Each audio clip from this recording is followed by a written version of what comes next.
this group of men to come back. USA on one. USA! Third gold in a row. Rio, Tokyo, and now Paris. Coming to you from the Olympic City, Colorado Springs, Colorado, this is the USA Volleyball Show. And here are your hosts, Steven Munson and Sevrin Lavenstein. Hello and welcome to the USA Volleyball Show, the official podcast of USA Volleyball. My name is Steven Munson. I'm excited to be here because it's been a little bit. It's been a minute since I've been able to make a podcast episode here. Severin's been holding down the fort, so thank you, Sevrin. And speaking of Sevrin, he is out of the country. He's in Thailand right now with the women's national team as they compete at the FIVB World Championship. If you missed last week's episode, Sevrin was there on the ground with Tia Jimerson, middle blocker for the U.S. women's national team, and had a great episode there. So if you haven't listened to it, go check that out. Episode 128 with Tia. A great conversation with him and with Sevrin and Tia. Get to learn a little bit more about Tia. And I know that her fan base just skyrocketed after VNL. So definitely check that out. Great conversation and just awesome to hear more from Tia. And she just brings such great energy to the court. So check that out if you haven't listened to it. You can listen to it on all podcast platforms or watch it on YouTube and our website, usavolleyball.org. But let's jump into this week's episode. I'm joined by special guest Jason Roberts from the U.S. men's sitting national team. Jason, thank you so much. I'm honored to have you on the podcast here. How are you doing today? I'm doing all right, Steven. And I appreciate y'all having me here. This is a lot of fun. Yeah, and we were just talking kind of before the show here that the last time I saw you was in Denver for y'all's competition going on side by side with the Open Championship, the Adult Nationals, USA Volleyball Adult Nationals. So since then, a lot's happened. Catch me up. How have you been both on and off the court? Yeah, so it's been roughly 3 months or so, I think, since that time. Yeah, May. Yeah. Mm-hmm. We had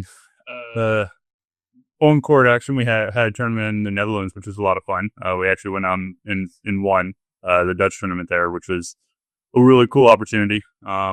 I forget exactly the statistic of the last time the men's sitting team won a tournament, but really cool to be a part of that for the first time in over a decade, I do believe, if I'm not mistaken. Yeah, and I don't know the statistics off my head either, but I've been around USA Volleyball for a long time, and the men's team they're always competitive. They get really close. But it was really, really cool to see them finally get the top of the podium. To see you get to the top of the podium there at the Dutch tournament. I know all of us back home were super excited and watching every moment of that. But I guess for you, what was that experience like? Not only just competing internationally against some of the top countries around the world, but just getting on top of the podium as well with the program. Yeah. I mean, quite frankly, it felt like a fairly surreal experience, right? I think for me, I wasn't competitive in athletics for a while, right? I kind of played sports in high school and then kind of did my own thing in college for a little bit. And then during COVID, I kind of gave up a lot of competing until I found the men's sitting national team. And so it was kind of fun to get back into the competing space and find our way after, being runners-up at the Last Chance qualifier in China in 2024, and then runners-up in the Dutch tournament in 2024 as well. To finally stand kind of back on that top step was a lot of fun in the Netherlands. I'm sure head coach Greg Walker, friend of the podcast as well, was super stoked for you guys. What was kind of his message, before the match and then afterwards? Just what was his excitement level for you guys? Yeah. One of the big things Greg has been talking to us about this, the past couple of years is really like trusting the process, right? Is not necessarily focusing on the results that we get, but more focus on the process that we're doing, right? And hey, yes, we trusted the process well, maybe the outcome didn't go the way we wanted it to, but eventually it will, right? And this was kind of the culmination of that is like, hey, we've trusted the process, we played our game, did exactly what we were supposed to, and the result came out the way we wanted to. So, super excited for, his excitement going into the game is like, hey, nothing changes in what we're doing. we're trusting the process. And afterwards, right, to see that and the message he had for us was a lot of fun, just because we did exactly what he was looking for us to do and turned out the way we wanted. Such an amazing moment for the whole team. But for you personally, did you have a favorite moment, either on or off the court, or even just witnessing, a teammate do something great? Yeah, I think for me, like I kind of know I had my moment coming in. I think it was the fourth set there. Kind of we'll get into the front row. There's like I'll come in and sub in for our setter sometimes. Let James do the setting in the back row and just kind of get a bigger block up front. And I kind of had like a moment where I came in. I think James gave me 1 or 2 sets right off the rip. Was able to kind of come in and be the presence I was supposed to be, which helped us kind of grow our lead. John subbed back in. I think we had 5 points left in the game. We were probably up by 3 or 4 at that point. So just kind of needing to side out to win. So it was a really cool opportunity kind of for me to kind of have that mindset of get in, do the job I'm supposed to, and come back out of it, winners. Yeah, that's got to feel good just to come in and make that immediate impact for your team. And then, like you said, get subbed out and just watch them take it home for you. That was really cool. You mentioned just briefly college and, your kind of early days before you're getting involved with the sitting national team. I want to take it back to something we like to ask all of our guests is just how you were introduced to the sport of volleyball. Yeah, so I think my introduction was probably back actually in high school. So I grew up in a small town in South Carolina. Men's volleyball is not much of a thing in low country South Carolina, or at least it wasn't when I was growing up. And so I know I argued for the longest time with our athletic director to try and like start a men's volleyball team. And he never would, just because there was nobody for us to play. Like realistically, it wasn't a good option. But I would go to the gym before football practice and go, pepper around with the girls team, or, set the girls that were trying to get extra swings and that kind of thing, just because I enjoyed the sport a lot. Enjoyed being around it. And probably after high school, I probably didn't touch a volleyball for a very, very long time after that. So I worked, my day job is as an athletic trainer, and after graduating college, kind of worked various colleges that had with volleyball programs, and actually, spent some time around them and kind of got the opportunity to kind of play around in Pepper at that point as well again. And the love for the sport's always been there, but I've never had the opportunity to kind of like play competitively or get into it until I moved to California and got connected with the men's national and the sitting team. What you mentioned, your day job being an athletic trainer, and I assume that's probably what took you away from volleyball for a little bit. But what really hooked you when you came back to the sport to really just kind of pursue it even further? It's a great question. I don't necessarily know. I think some of it's just the reactionary nature of the sport. Like a lot of what I got into, like, so when I got to college, I really got into like triathlons and cycling and endurance sport type stuff. And it was all just like everything is under my control, right? It's like my pace that I put into the bike, my effort that I'm willing to give. In volleyball, it's just, to some extent, it's just like a complete change of that, right? Because like there's so much of the game that's out of my control, and it's just kind of to some extent reacting to just what the other team is doing, kind of what I'm seeing in the game.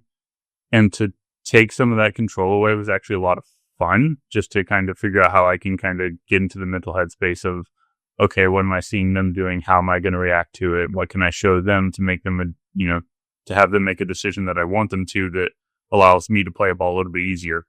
So it's kind of just like it added complexity to the game compared to what I was doing kind of, on my own time in some of the endurance sports side of things. And then you mentioned that you found sitting volleyball when you moved out to California. Is that right? Did you meet someone that helped you make that connection, or did you find a community? How did that start? Yeah. So I actually got introduced to the game, and this is purely by conversation. I met our now head coach, Greg Walker, back in 2015. So I was working as the athletic trainer for a summer camp at the college I was working at the time, Emory University.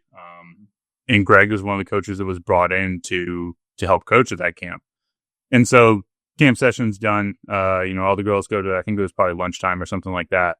So I just like picked up a volleyball and was hitting it around myself while everybody else was out of the gym. And some of the coaches were there, and Greg naturally working with like adaptive athletes noticed pretty quickly that I didn't have a hand on my, have fingers on my left hand, and came up and started talking to me. And if anybody's ever met Greg, Greg kind of talks at a million miles a minute.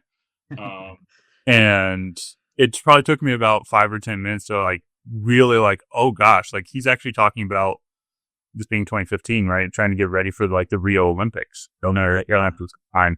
And, I was kind of like, oh wow, like this could actually be a really cool opportunity. Sadly, being in grad school, I didn't have the opportunity to get away to go to some of the development camps at the time. But ever since then, it's kind of always been in the back of my head that was an opportunity. I moved out to California, met a whole bunch of friends that played volleyball. And so I started doing like on a weekly basis. And that's kind of when I was like, okay, like if the opportunity's still there, if I can reach back out to somebody that's connected with the team, and the opportunity for me to try and come back and, make a run and competing for the team, I really do want to give it a shot. So I want to say it was, I think early 2022, maybe mid 2022, Eric Duda came out to LA with Angel City Sports to do like a sitting volleyball clinic. And being down in San Diego, I was like, yeah, I'm going to drive up for that for the day. Like this can be that connection I want back to the team. Met Eric and had a conversation with him, and he was absolutely like, yeah, let's get you connected. And I think went to my first development camp in May of 2022 or so, roughly. That's so cool that the seed was planted early before Rio. I had no idea that's how early you got into it. And that, shout out to Greg to starting that conversation with you. And then of course, Eric kind of sending it home for you, bringing you around to the team eventually in 2022. So, that's awesome that you stayed connected to throughout all that time. And it was always kind of there. You're always kind of thinking about it. And of course, just staying involved in the sport as well. So, I can speak for us as a staff. We're happy to have you on the team for sure. I appreciate that. You mentioned it briefly there in your conversation with Greg, but for our listeners, could you, if you're comfortable, talk about how you qualify for the U.S. men's national team or sitting national team? Yeah. So I was born without fingers on my left hand, but from a condition called amniotic band syndrome. Kind of like the easiest way to explain essentially is like the womb has two layers. The amnion's the inner layer, the chorion's the outer layer, and the inner layer of that womb, the amnion, ruptures, and therefore what was this fibrous sac is now a whole bunch of fibrous bands. And in my case, it just kind of naturally entangled my fingers and amputated them prior to my birth. There are some situations where the band will kind of like entangle a body part, but it won't necessarily naturally amputate it. And so like there'll be a kind of like a ring around somebody's fingers or their arm or wherever, kind of the band entangles.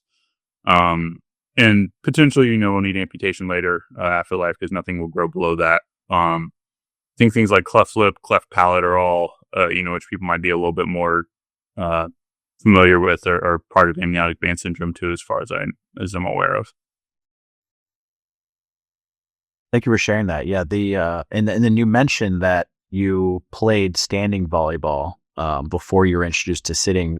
Did you have, it's just your condition was from birth, so you're probably just used to that. But did you notice any like early struggling when you first started the sport, or were you just kind of used to that and adapted pretty quickly? No, I think I adapted pretty quickly. Quite frankly, for me, like playing sports my entire life has kind of been my coping mechanism for not having fingers on my hand. But prior to joining the team, quite frankly, as I used sports to prove to people I really wasn't disabled.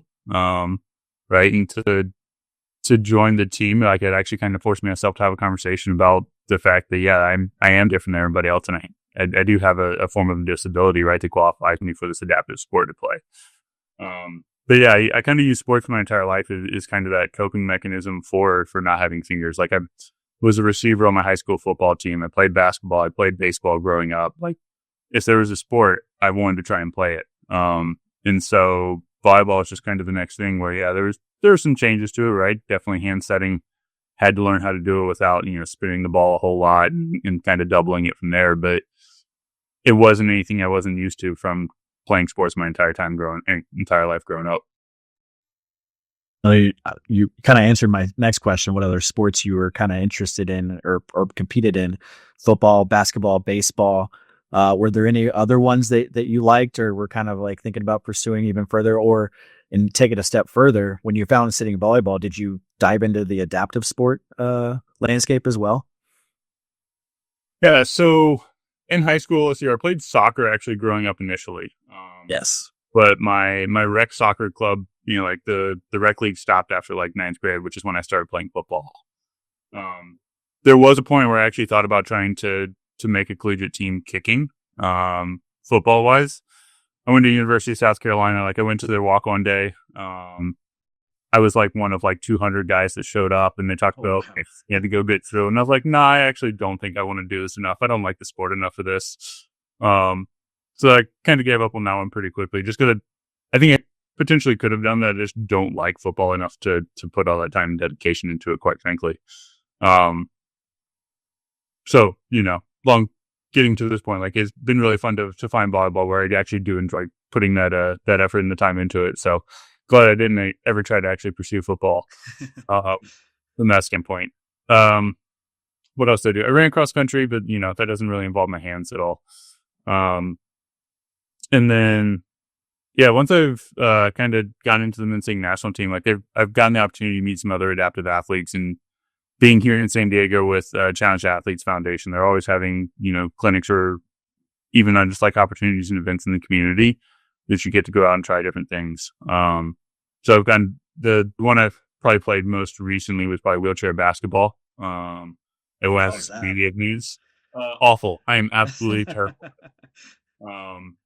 The one thing you probably don't necessarily think about until you do it, right? Is because of like how much you're trying to stop and go. Like I rubbed a blister through my hand in probably about 5 minutes. And I was just like, oh, this isn't great. This is going to be terrible for the next like 3 days, trying to deal with this. But not bad. How much was it like, or how big of a challenge was it? I always think about this when I think of like hockey and like how you're like trying to like skate well, but then you're also trying to keep track of the puck. Like, was that kind of a similar thing with wheelchair basketball where you're trying to, control your chair, but then you got to keep track of the ball too and shoot and pass, of course, too. Yeah. I think when I did it, my goal was never to hold on to the ball for more than like 5 seconds, right? So like, yeah, I forget the exact rule, but it's basically like 1 bounce, 2 pushes, 1 bounce, 2 pushes. Okay. Yeah. So my goal was never to get more than 2 pushes, so I didn't have to worry about trying to track the ball and then passing it or what I had to bounce it or get rid of the ball at all. It's just like, give it to me, I'll pass it off to somebody else. I'm happy with that. I love that.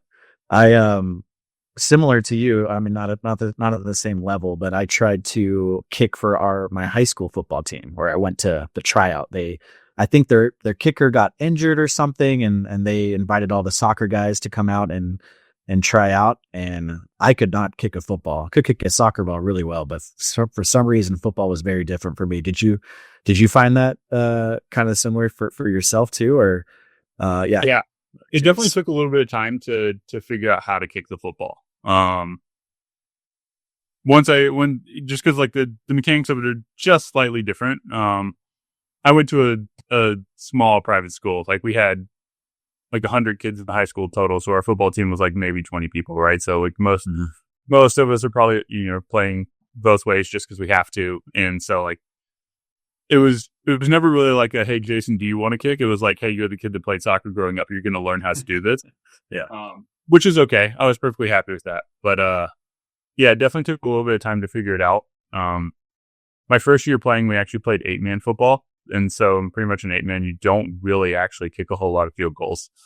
So it wasn't until my junior year of high school when we switched over to 11-man that I truly learned how to do the place kicking, that kind of thing. Like kickoffs are one thing you put on tee, it's a little bit easier, but when you're actually trying to kick it off the ground, right, for place kicking or for field goals, it's a little bit different. Yeah. We have a little bit in common. I also went to a small private school, not quite as small, I think as yours, if you're saying your team was about 20 people, but still a small school as well. And, we all had to play almost every sport, or the coaches at least tried to recruit all of us to play every sport. It's definitely much bigger now, but back then I was the first 4-year class to go through. It was a brand new school when I started. So, we have that in common for sure. I generally assume you probably didn't have cuts from your team either. If you're generally athletic, it's like, we'll teach you how to play the sport.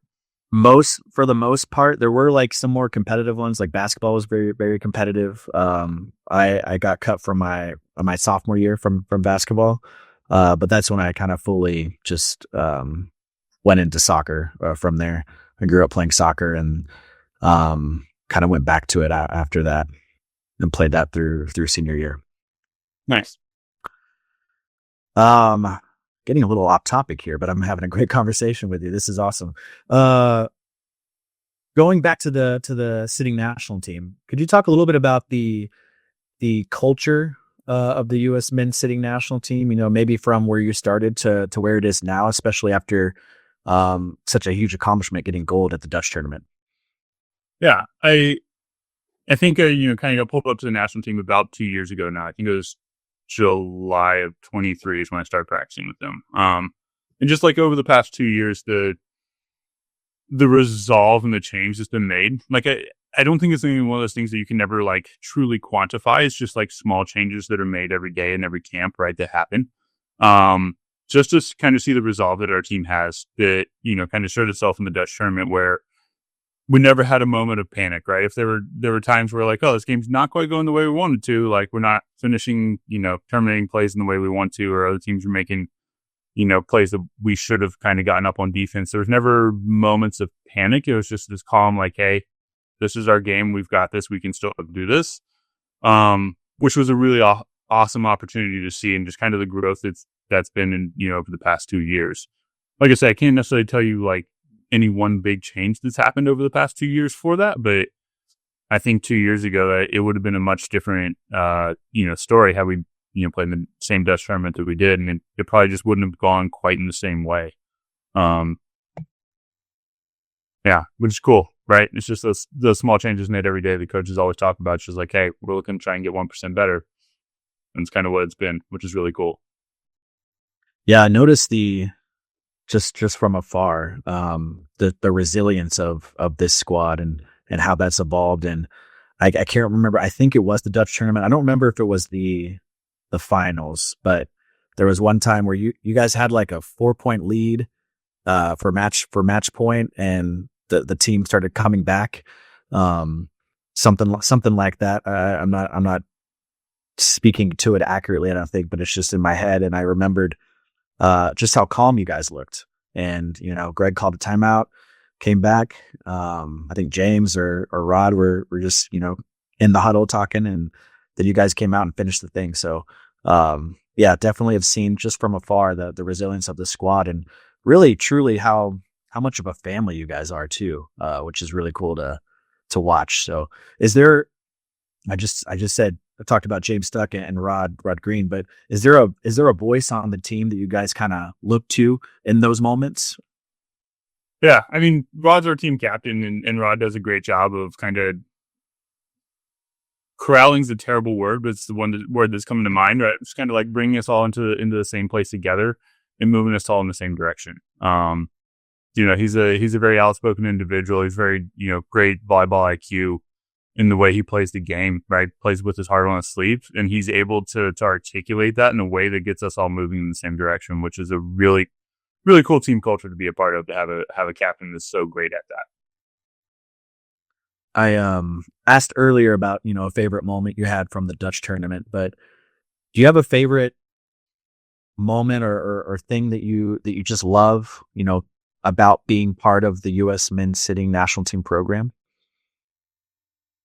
You mentioned kind of how, from afar it looks like, everybody's a family. And I honestly feel that every time I show up to camp, which is a lot of fun, right? I'm always the late guy that shows up to camp, like because of my day job, I can't necessarily take too many days off at one time. And so I'll work Thursday, go to work Thursday, and then hop on a plane and land in Oklahoma for training camp at like midnight.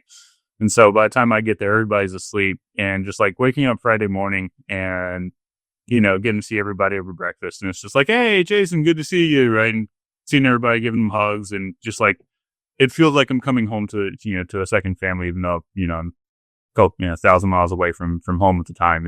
It just feels like showing up to another family for the weekend, which is, it's a great environment to be a part of. I love that. It's like a family reunion a few times a year. I'm Absolutely. sure. That's so cool. Would love to hear more about like the preparation that's happening right now for the upcoming World Cup. We were talking a little bit before we started recording about that event, but it's happening in Indiana here on U.S. home soil. What's the preparation like right now for the squad? Yeah. So, we kind of get together roughly once a month or so. A little more, a little less depending, but it's kind of the general goal is once a month getting together for training camps in Oklahoma, right? And then doing a lot of the training on our own. Everybody's got kind of their own setup at home wise. I'm lucky enough here that in San Diego, I've got a coach that was the assistant coach for the women's sitting national team for the Tokyo quad, and John Aharoni.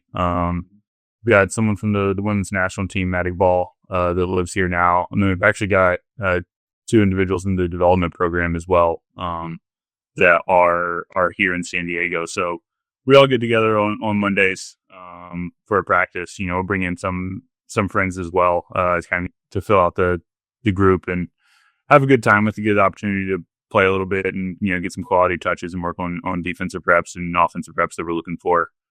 And then I think for me, preparation wise, like I get the opportunity to play a lot of unstructured volleyball, right? Where I know I have a coach with me, but my friend group here in San Diego loves to play volleyball. So I'm generally out on the sand with them Thursdays, taking that down to the beach and go play.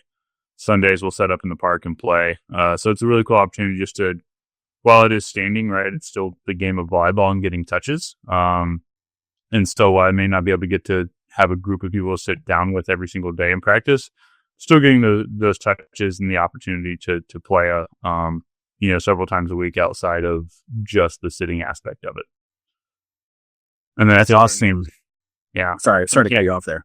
Very good. I was going to say, I think our next camp is coming up in roughly 2 or 3 weeks. Okay. Kind of mid-September range, which will be our last one before heading into World Cup. Yeah, I was going to say that's awesome that you have such a great community out there. Not only, on the sitting side, but also on the standing side, and just getting those touches, I'm sure is so valuable for you. You gotta, for your standing community, you gotta just, say, hey, come out here and we'll play some volleyball. And then all of a sudden it's a sitting court. Surprise them a little bit, maybe. No. Well, when you don't have trying to play on grass or on sand, sitting's a little true. That's true. Yeah. I've yet to convince anybody to show up to Mondays, but hopefully here in the near future, I'll be able to get them to show up and come enjoy the sport in the way that I love it too. They should. It's, I don't know. Like I truly enjoy every time I've been able to sit down and play sitting volleyball. And it's just such a different side of the sport that you just would never have been exposed to until you actually sit down and do it. And you just realize how much fun it is, how painful it is too. It's you're going to feel it the next day, but you're going to have a blast doing it for sure. Absolutely. Unfortunately, some of that pain doesn't always go away.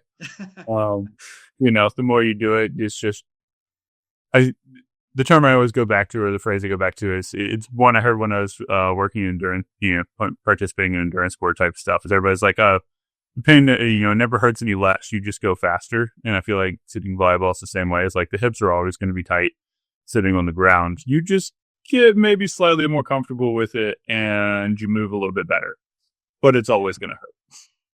And to be clear, I mean, it's going to hurt playing standing volleyball too. It's just, it's different kinds of pains too. And as you said, the more you play, the easier it gets a little bit, but it's always there. And just a reminder that of how much fun you're having. I think this is how I view it. Absolutely. We talked a little bit just about it, but the World Cup is happening on U.S. soil. Like, how exciting is that for you and your teammates? At least in my recent memory, I don't know if we've had an event at that level, at that high of a stage internationally, on U.S. soil for sitting volleyball. But yeah, for you guys, how excited are you? No, I mean, I think we're all stoked to have it on U.S. soil, right? I think the conversation when we found out it was going to happen here is, with having zonals here as well. I think which zonals is the first time in 10 years, I think, is what somebody told me that we've hosted a sitting tournament on U.S. soil. So to have two in the same year, right after the 10-year drought, is a really awesome opportunity. Just to kind of bring our home fans out and to have the opportunity to play in front of them. I know Denver was the first time for a lot of guys on the team that their family's ever been able to see them play. Yeah. Right. So I'm hoping for the same thing here, is where I get to bring a whole bunch of friends and family out and expose to a lot of folks here in the U.S. to a game they've never seen before, potentially. Yeah, I remember, I think it was right before Tokyo, there was supposed to be a kind of a last chance qualifier that was going to be hosted in Edmond. I was going to go to that. I was going to go to that and help cover. I think I was actually live streaming at the time too. So I was going to help live stream the event, but then COVID happened and kind of shut that event down, unfortunately. But yeah, like you said, having zonals and then now World Cup in the same year, that's huge for the sport and the exposure of it in the US for sure. Absolutely. I mean, I think it's, a huge testament to what USA Volleyball is trying to do and putting the resources behind us and trying to host events here as well. Like, to have that kind of support from the organization it feels absolutely amazing. Yeah, hoping to see more opportunities to host events like that too in the near future. But definitely excited for World Cup. For anyone who might be in the area, or even just traveling in or driving through, why should they stop by the Sitting World Cup and watch you guys play?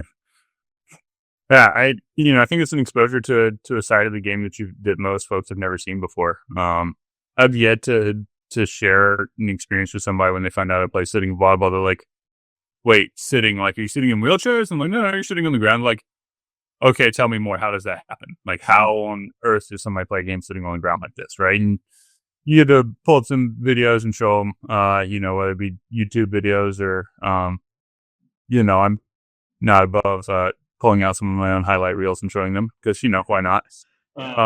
Right. But those kinds of things where like everybody looks at it and you show them the videos and they're like, oh, wow, that's really cool. Like that's an incredibly impressive thing. Right. And so and that's only just the smallest exposure, right? So getting to show somebody the full game, right, and the speed at which it's played. I've never had anybody that like shows up, sees it and goes, "Yeah, I'm not really that impressed," right? Like, I don't need to see that anymore. It's wow, cool. It's trailer. You should watch it all in the future. Like, how do even though I can't be there in person, like, live stream games somewhere. Like, how do we find out what's going on here? So as you said, I'm seeing in person. Yeah, I've had one or two experiences like that before as well. I used to help run our USA Volleyball booth whenever it would travel to like nationals or qualifiers and stuff, and you're out there kind of talking about USA Volleyball, handing out free things and stuff. But a couple times we had a TV at our booth, and we would just play like promos or old matches or something that happened, and Sitting Volleyball would come up here and there. And a few times people would stop by and you'd have like a little bit of a crowd watching just a promo of Sitting Volleyball. And they'd start asking like, where can I watch more? Like you said, where can I watch more? Or, how can I learn more about this sport? It's never like, yeah, I'm good. It's for me too. It's always been, yeah, they want more of it. So yeah, definitely. If you're in the area, stop by. It's going to be in Fort Wayne, Indiana, the Sitting World Cup, and you can watch both the U.S. men's sitting national team and the U.S. women's sitting national team as well. The three-peat back-to-back Paralympic Games gold medalists there too. So if you're in the area, definitely check it out, and you're gonna want more of it afterwards for sure. Before we move on from Sitting Volleyball and your time with the U.S. men's sitting team, I want to give you a chance just to, say anything else that we may have left on the table about volleyball or sitting volleyball in the sport in general, and just for either for yourself or for fans listening here.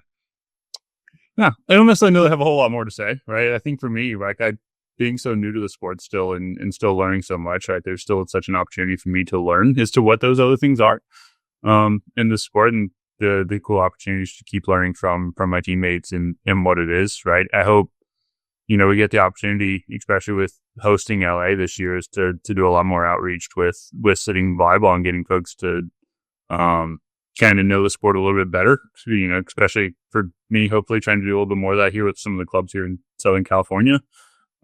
If there are any clubs in the San Diego area that are listening to this and will want to reach out, I'd absolutely love to come do some clinics on Sitting Volleyball in the area, right? Having it hosting in LA for the Paralympics, right? The more we can grow the sport now, the better opportunity we'll have to have great crowds for LA. And I want to thank you so much for sharing that. I want to make sure that our fans know too, and maybe you can help me out, or Curtis in the background. What I know it's October, but the specific dates for the Sitting World Cup for our fans who might be able to attend. If I'm not mistaken, I do believe it is the October 12th through the 19th. Yeah, that sounds right. And then, definitely if you're in the area, check that out and stay tuned to usavolleyball.org and USA Volleyball social media. We should hopefully, I'm assuming we'll be able to watch that event as well. So stay tuned on our channels to find that live stream link as well. But we're not done yet, Jason. I can't let you go just now because I want to talk about some hobbies, because I know you got some interesting ones and off the court, non-volleyball related, kind of volleyball related too. But I know you're really into photography. You've got a big big photography project that you're working on too, kind of comparing sitting and standing volleyball. But I guess before we dive into that part of it, how did you get into photography? Honestly, I don't quite remember. I know my parents bought me a camera back when I was in high school. It was kind of what I wanted. They bought it for I think potentially like my 18th birthday or something around there. And just the opportunity to take pictures. Like, I've always enjoyed it. Like, I never fancied myself as much of a creative person, but photography is the one area that there is a creative side to my brain to some extent, where I enjoy kind of trying to capture a moment to tell the story.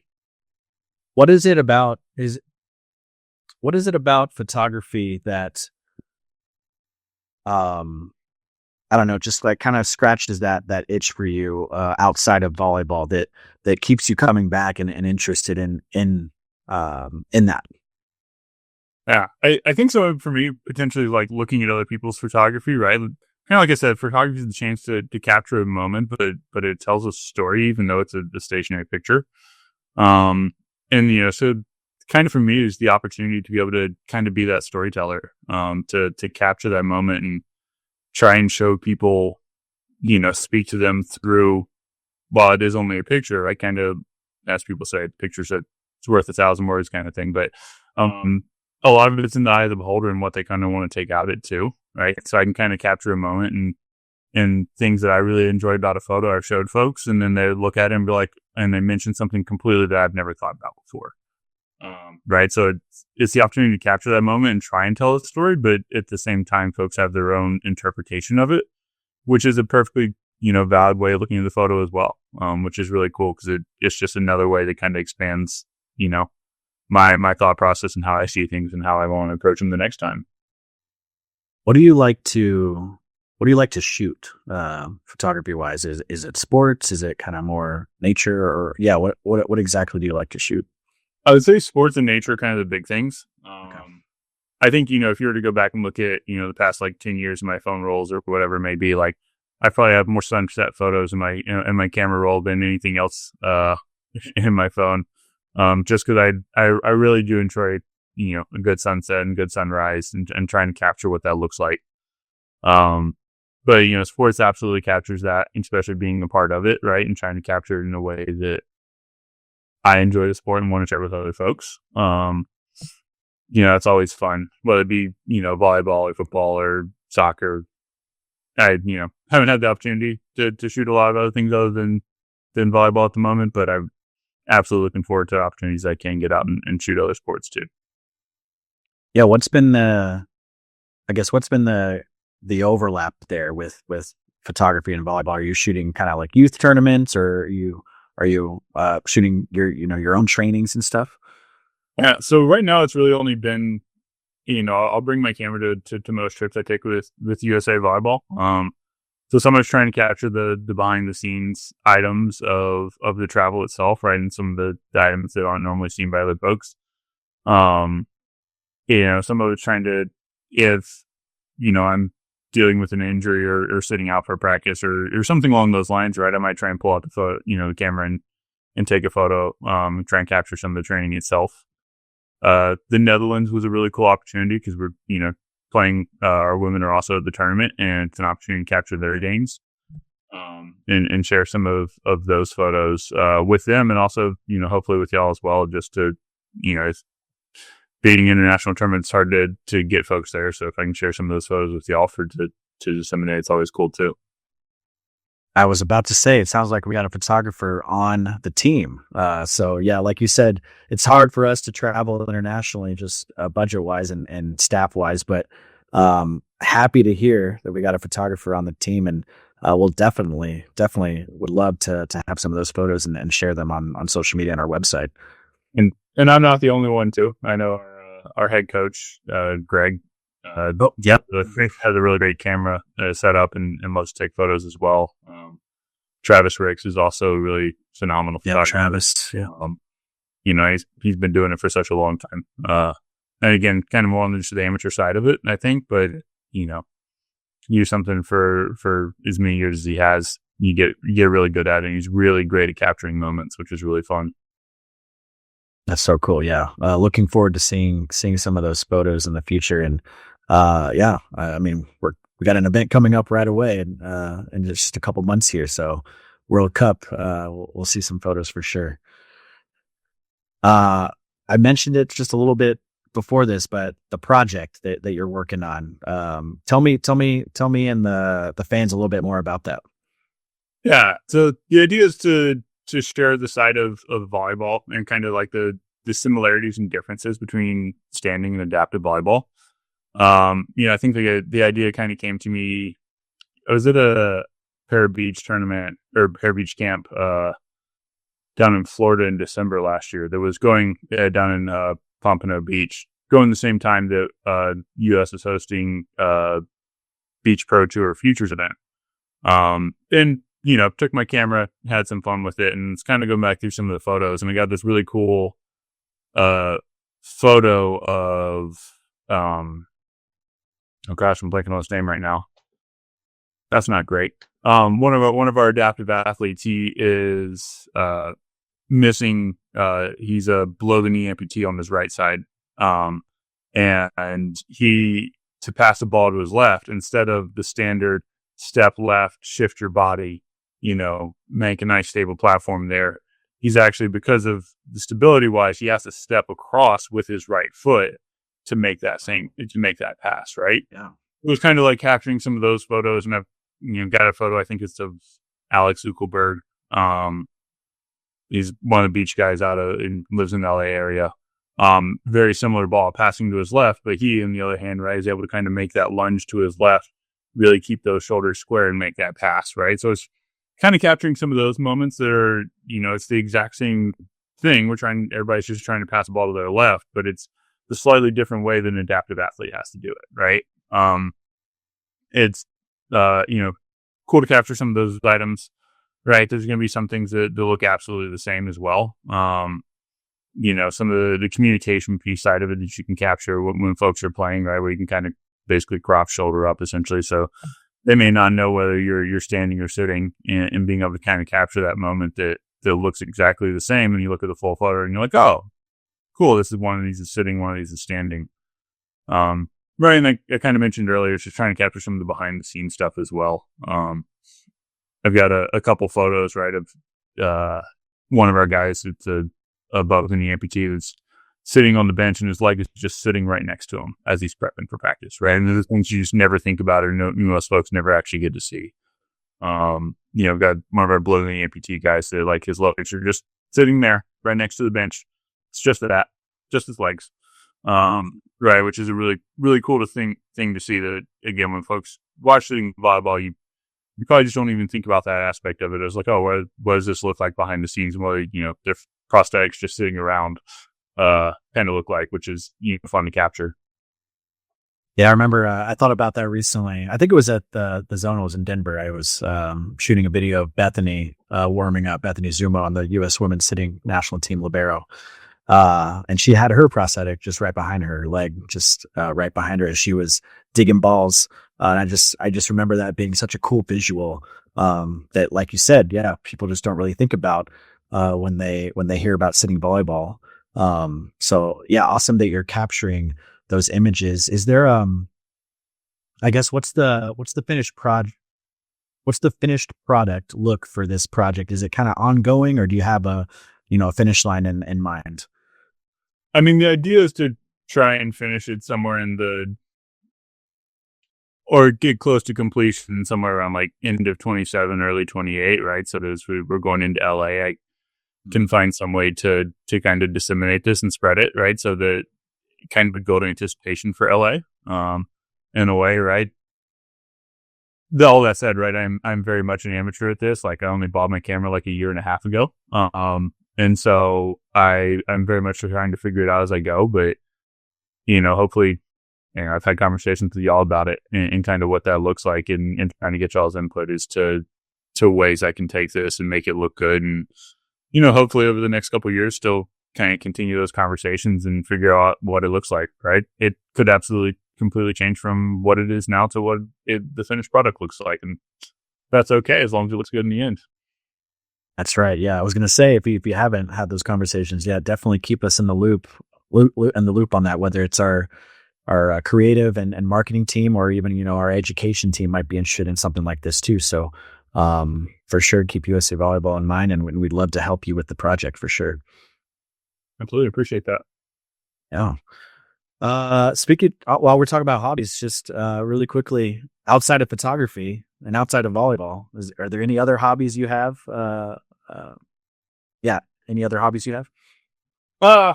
Not at the moment, quite frankly. Like, kind of my hobbies have always kind of like come and gone based on, the time that I have.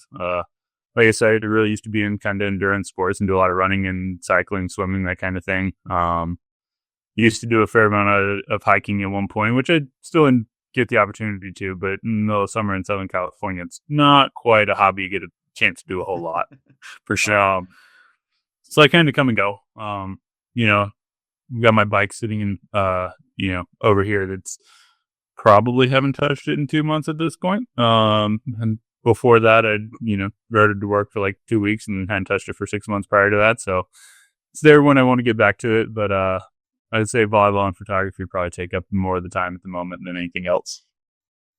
Sounds a lot like me. I have hobbies that come and go as well. Some last a week. Some don't even get off the ground. They're just in my head, and I think about it for a little bit. Sure. And that's as much as that's as far as it goes. But yeah, definitely keep us in the loop on your project, and definitely stay in contact to get some of your photos too at your events that you're traveling to. It'd be a lot of fun to share those on USA Volleyball platforms.